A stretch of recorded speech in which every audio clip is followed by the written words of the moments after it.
प्रणाम मित्रों। हमारे देश में जब भी हमें अपने बड़े बुजुर्गों से, गुरुओं से यदि आशीर्वाद प्राप्त करना होता है या कृतज्ञता का भाव जाहिर करना होता है, तो हम उनके पाँव छूते हैं या उनके पाँव में अपना सर रखते हैं। ये संस्कार भी है, शिष्टाचार भी है, तो कभी-कभी ये अहोभाव भी है कि जब हम पूरी तरह सिमट कर, टूट कर, पूरे अहोभाव के साथ उनके आगे झुकते हैं।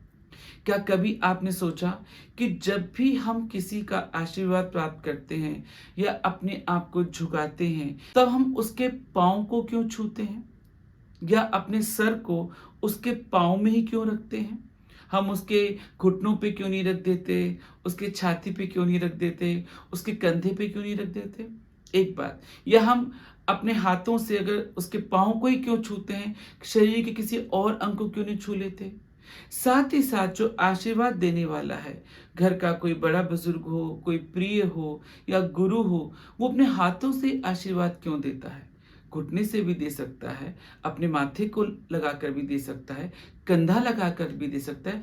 ऐसा क्या कारण है कि हम हाथों की उँगलियों को छूते हैं पाँव की उँगलियों से या सर को झुकाते हैं और हाथों की उँगलियों से ही हम सर को आशीर्वाद देते हैं?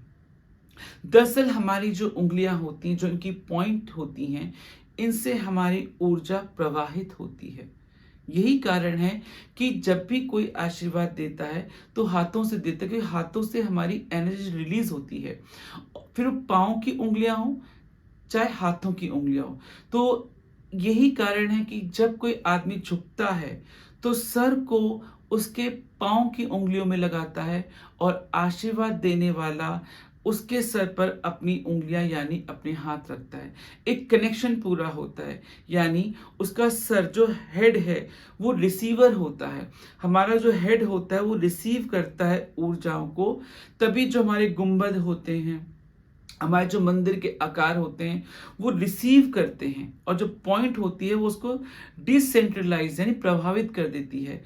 तो यही कारण है कि शिष्य हो या ये कहें, जब हमारा अहंकार मिटता है, जब हम ऐसे भाव में होते हैं, तो हम अपना सर झुकाते हैं चरणों में, ताकि सर रिसीव कर सके और उनकी जो पाँव की जो उँगलियाँ हैं, उनकी जो पाँव की उँगलियाँ हैं, उनसे एनर्जी निकले और हमारे सर से कनेक्ट हो, हम उस ऊर्जा को लें और साथ ही साथ आशीर्वाद जब वो देते हैं, तब हमारे सर पे भी वो अपने हाथ रखते हैं, ताकि उनकी जो ऊर्जा है वो निकल के हमारे मस्तिष्क में, हमारे सर में जो रिसीवर है उसमें हमको जा सके। तो यही कारण है झुकने का। झुकना कारण है मिटने का। झुकना प्रतीक है कि आपका अहंकार मिट रहा है। झुकना प्रतीक है कि अब आपको अपने से बड़ा कोई मिला है।